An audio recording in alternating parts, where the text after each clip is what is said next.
안녕하세요 학생 여러분, 배학선임 중학교 한문교과서 수업을 진행하는 이남생입니다. 오늘의 학습 단어는 제21과 신중한 판단 2차 시학습을 이어가도록 하겠습니다. 먼저 학습 목표를 살펴봅니다.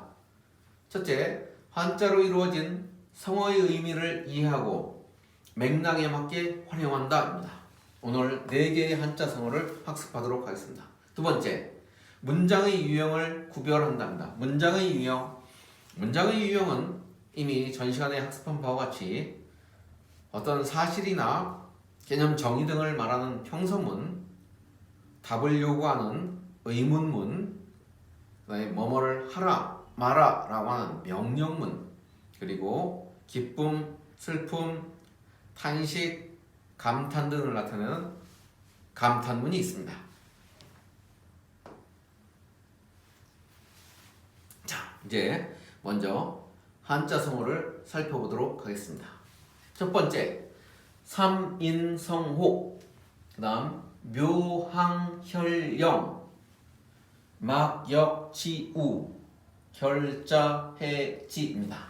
자, 삼인성호부터 하나씩 살펴보겠습니다. 삼인성호 1차 시에서 배운 내용이죠. 3인, 세 사람입니다. 세 사람은 꼭 세 사람이 아니라 여러 사람이라 그랬죠. 성, 이룬다, 만든다 라는 뜻입니다. 뭐를? 호랑이를. 자, 세 사람이 호랑이를 만든답니다. 세 사람이면, 여러 사람이면 호랑이도 만들 수 있다는 거죠. 어떻게 호랑이를 만듭니까? 말이 안 되죠. 그래서 뭐 할 때 근거 없는 말이라고 하더라도 여러 사람이 똑같이 말하면 그 허위 사실을 사실처럼 믿게 될 때 우리는 뭐라고 한다? 삼인성호라고 한다 라고 했습니다. 두 번째, 묘항혈영입니다. 좀 한자 어려운데요. 이 묘자, 고양이 묘자입니다. 고양이, 요새 우리 반려동물로 많이 키우는 거 고양이 있잖아요. 고양이 묘자입니다. 항은 목항자입니다. 목항, 우리 사람 목요. 묘항 하면 그래서 고양이 목입니다. 고양이 목. 그 다음에 현자는 매달 현자입니다. 매달다. 어디에 매달다, 걸다 할 때 쓰는 현입니다. 영자는 방울 영자입니다. 그럼 혈영 하면 방울을 걸다, 방울을 매달다 라는 뜻입니다. 자, 그래서 직역하면 고양이 목에 방울을 매달다 라는 뜻입니다. 도대체 고양이 목에 왜 방울을 매다는 거죠? 자, 이 이야기는 쥐들의 회의 속에서 나오는 말입니다. 어느 날 쥐들이 모여서 회의를 합니다. 창고에 들어가면, 곡식창고에 가면 먹을 것이 많이 있는데 그걸 편안히 먹을 수 없는 이유가 고양이가 언제 나타나서 우리를 잡아먹을지 모르기 때문이죠. 그래서 회의를 합니다. 어떻게 하면 그 고양이의 위험으로부터 피할 수 있을까 생각합니다. 그런데 한 쥐가 말합니다. 이런 방법 어떨까? 우리가 고양이 목에 묘항, 고양이 목에 방울을 달아보자. 혈령, 방울을 달자. 그럼 고양이가 나타나면 목에 있는 방울이 딸랑딸랑 소리가 나니까 우리가 그때 도망치면 되지 않겠느냐. 그랬더니 어떤 쥐가 아주 좋은 생각이다, 굿 아이디어, 이렇게 얘기를 했습니다. 그런데 잠시 있다가 그 중에 이제 똑똑한 쥐가 있었던 모양이죠. 그 좋은 생각인데 그러면 고양이 목에 누가 방울을 달을래? 라고 말하니까 쥐들이 아무도 대답하는 사람이 없었다고 합니다. 실제 어떻습니까? 고양이한테 늘 잡혀먹는 상대인데 오기만 하면 도망가야 할 상황인데 고양이를 찾아가서 방울을 단다는 건 거의 불가능한 일이죠. 그래서 묘항혈령은 실행하지 못할 일을 공연히 의논만 한 겁니다. 이 안건은 고양이 목에 방울을 달자라는 안건은 실행이 불가능한 일이죠. 그래서 불가능한 일을 헛되이 내어놓았을 때 우리는 묘항혈령이라고 합니다. 이른바 탁상공론도 같은 이야기가 되겠죠. 자, 그 다음에 다음 성어를 보겠습니다. 막역지우입니다. 없을 막자죠. 없을 막입니다. 뭐뭐한 것이 없다라는 뜻입니다. 없다. 자, 막자는 이렇게 풀이죠. 풀초자죠. 저 밑에 있는 것도 큰 대자가 아니라 풀입니다. 그 풀과 풀 사이로 뭐가 이렇게 해가 들어간 거죠. 안에는 해인데 해가 풀 사이로 들어가서 없어졌어. 그래서 없을 막자로 쓰입니다. 자, 이 역자는 거스르다, 거리끼다 이런 의미입니다. 그래서 거리낄 것이 없는 뭐 숨길 것도 없고 이렇게 아주 편안한 사이죠. 거리낄 것이 없는, 거스릴 것이 없는 친구, 거리낄 것이 없는 친구란 뜻입니다. 그래서 아주 막역하다 그러죠. 아주 가까운 사이를. 그래서 아주 가까운 친구를 우리는 막역지우라고 말합니다. 그 다음 보겠습니다. 결자 해진데 결 맺을 결자입니다. 우리 결초 병원할 때 쓰는 맺을 결자죠. 자, 그럼 결자는 맺은 자라는 뜻입니다. 자, 맺은 자라는 것은 어떤 일을 실제 벌려놓은 자죠. 어떤 일을 주관한 자, 어떤 일을 행한 자죠. 어떤 일을 벌려놓은 사람입니다. 해자는 풀 해자예요. 풀어내다 이런 뜻입니다. 풀다. 우리 해법 수학 이런 거 할 때 풀 해자입니다. 지는 그것입니다. 그러면 뭐냐? 맺은 자가 그것을 푼다라는데 이때 그것은 바로 뭡니까? 맺은 거죠. 자, 어떤 일을 맺은 자가, 어떤 일을 만든 자가 그 뭐를 맺은 것을 어떻게 한다? 풀어야 된다 하는 얘기입니다. 어떤 일을 벌여놓은 사람이 있으면 그 벌여놓은 사람, 다시 말하면 일이 발생하면 일을 만든 당사자가 해결하는 것이 가장 좋은 방법이다 라고 할 때 우리는 결자해지라는 정어를 사용합니다. 자, 이제 우리 문장의 유형에 대해서 간단히 살펴보도록 하겠습니다. 이미 뭐 학습목표 다 얘기했습니다. 뭐라고요? 형서문, 의문문, 명령문, 감탄문까지 이렇게 얘기했었죠. 자, 하나씩 살펴봅니다. 형서문, 어떤 사실을 그대로 그냥 이야기하는 겁니다. 문장을 통해서 살펴보도록 하겠습니다. 불경일사, 불장일지입니다. 불경일사면 부, 이거 부라고 있죠. 왜? 디귿지읒 앞에서 부장일지입니다. 이거 우리 어디서 배웠죠? 예, 17과에서 배웠네요. 17과에서 배웠던 단문입니다. 혹시 내용 잘 생각 안 나면 17과 한번 돌아가서 동영상 살펴보시고, 경자는 경험할 경자입니다. 경험하다. 경전 경자로 쓰지만 경험하다 의미로 사용합니다. 그래서 경험하지 않는답니다. 뭐를? 불경일사니까 하나 일을, 어떤 한 가지 사건을, 한 가지 일을 내가 경험하지 못하면 뭐가? 하나의 지혜가 부장은 자라지 않는답니다. 결국은 뭐 자라지 않는다는 것은 생기지 않는다는 뜻이죠. 우리가 어떤 일을 해결할 수 있는 가장 좋은 방법은 뭡니까? 실제 내가 경험한 다음에 그 일을 닥치면 능수능란하게 할 수 있는 거죠. 그래서 공부는 경험보다 좋은 것이 없다고 합니다. 그래서 우리는 세상을 살아가면서 어떤 일을 처리하기 위해서 학습을 하는데 가장 좋은 건 체험이고, 그걸 다 할 수 없을 때 우리는 뭐를 통해서? 책을 통해서 간접 경험을 하는 거죠. 자, 하나의 일을 경험하지 아니하면 하나의 지혜가 자라지 않는다. 어떤 사실을 그대로 설명하고 있죠? 평서문입니다. 두 번째 문장 보겠습니다. 두 번째는 의문문인데요. 의문문인데 하자위승이 나왔네요. 하자위승. 자, 최근에 배웠습니다. 우리 이시과에서 배웠죠? 이시과에서 앞에 여기 두 자가 더 있었습니다. 뭐입니까? 이우죠. 이우. 두 마리의 소입니다. 소우자요. 두 마리 소 중에 이런 얘기죠. 두 마리 소 중에 하자 무엇하 어느 하 그랬죠. 하자 어느 것이란 뜻입니다. 어느 것이 승자는 무슨 승자?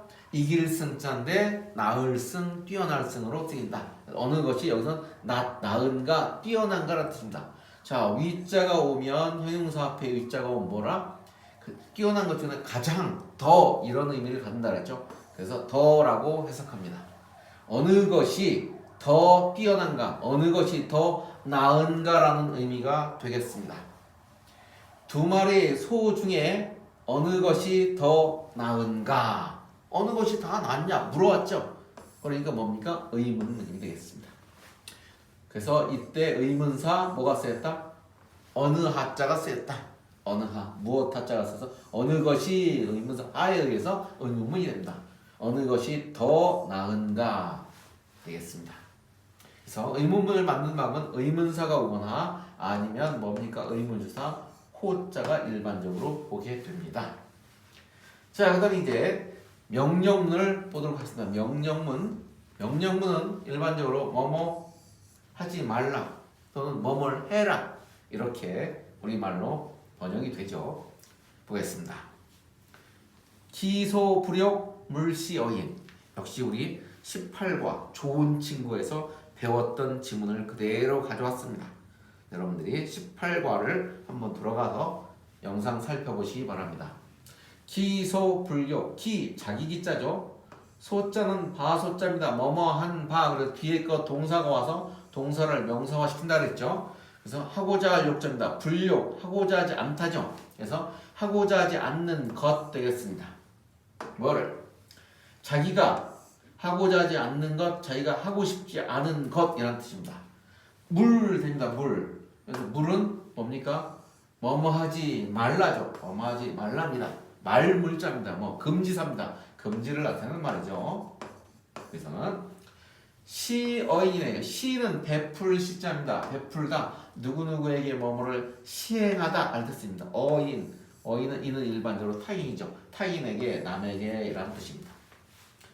그러면 자기가 하고 싶지 않은 것을 다른 사람에게 시행하지 말라, 다른 사람에게 시키지 말라, 다른 사람에게 행하지 말라 다 되겠습니다. 그래서 뭐뭐하지 말라는 금지를 나타내는 말이 되겠습니다. 그래서 뭐뭐하지 말라는 것은 뭐다? 명령문이다. 자, 이제 마지막으로 감탄문을 살펴보도록 하겠습니다. 감탄문은 뭐라 했습니까? 기쁨, 슬픔, 그 다음에 감탄, 탄식 등을 나타내는 말이라 했죠. 자, 이거 오호입니다. 이거 오 탄식할 오자고 탄식할 호자입니다. 오호 그러면 아뿔싸 이런 탄식을 나타내는 말입니다. 그래서 오호는 우리말로 아라고 번역합니다. 제에는 슬플 애자입니다. 슬플 애. 제자는 이때 의문조사 어조사 제가 아니라 감탄을 나타내는 어조사 제로 썼습니다. 그래서 제하면 요 애는 슬프다, 감탄을 나타낼 때 뭐라고 해석한다? 도다라고 해석한다. 그래서 애제하면 슬프도다라고 해석합니다.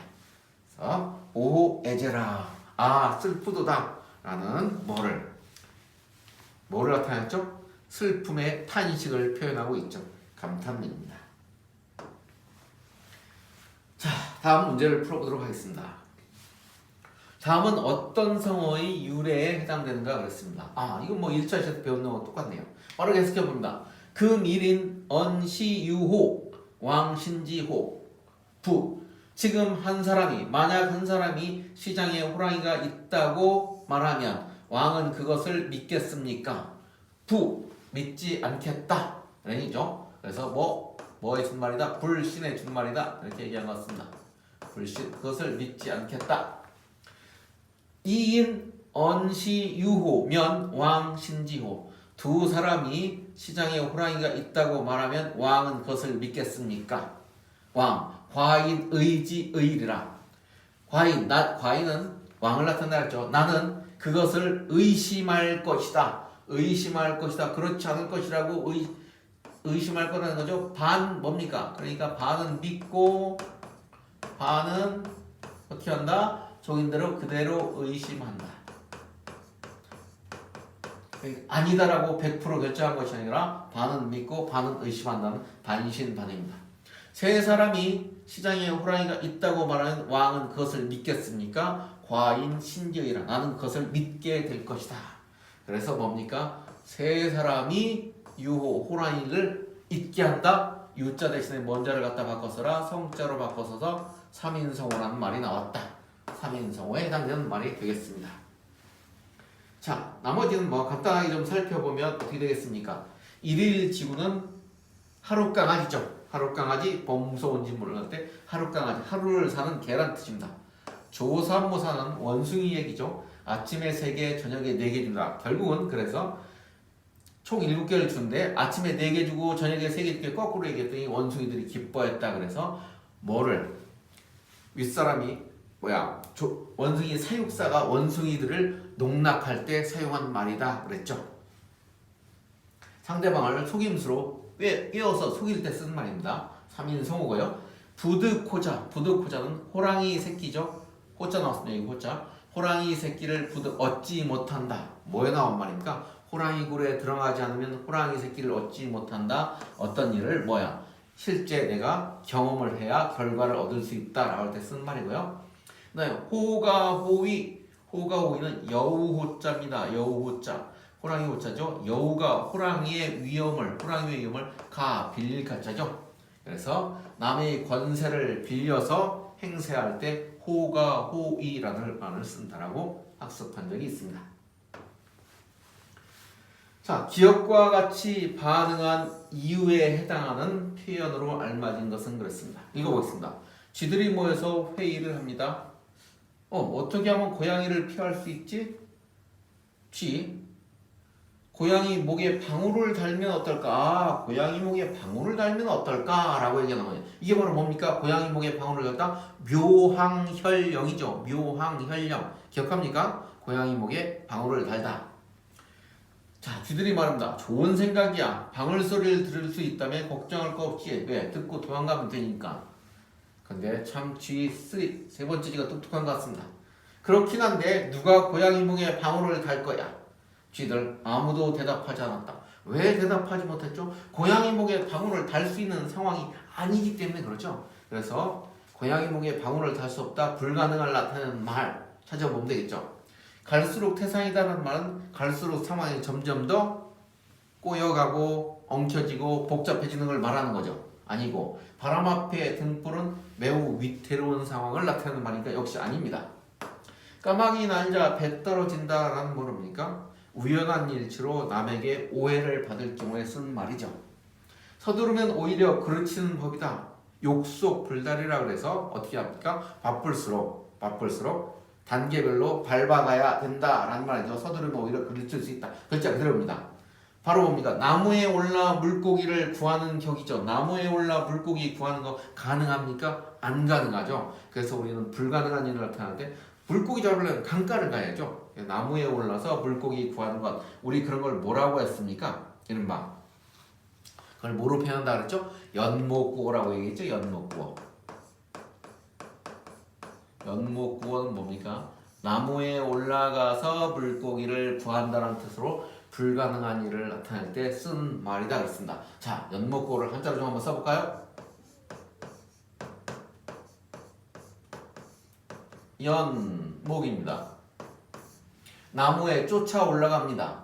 나무에 올라가서 그 다음에 구입니다. 구 밑으로 쓰겠습니다. 구할 구자죠. 그 다음에 물고기 어자입니다. 이렇게 되면 뭐가 된다? 연목구어다. 나무에 올라 인연연자인데요. 인연연자인데 하나하나 더 위 잡아 올라갈 연자입니다. 나무에 올라가서 물고기를 구한다 라는 뜻으로 이건 있을 수 없는 일을 나타낼 때 사용하는 말입니다. 자, 이제 21과 과제를 제시하도록 하겠습니다. 첫 번째, 본문에서 학습한 3인성호에 해당하는 옛날의 이야기나 자신의 하나의 사례를 간단하게 적합한 사례를 제시해 주시기 바랍니다. 두 번째, 여러분이 만약에 위나라 해왕이라면 방총과 같은 신화 이야기를 들었을 때 어떻게 처신했을지 생각을 간단하게 정리해 주시기 바랍니다. 자, 이것으로 제21과 신중한 판단 2차 학습을 모두 마치겠습니다. 여러분 고생하셨습니다.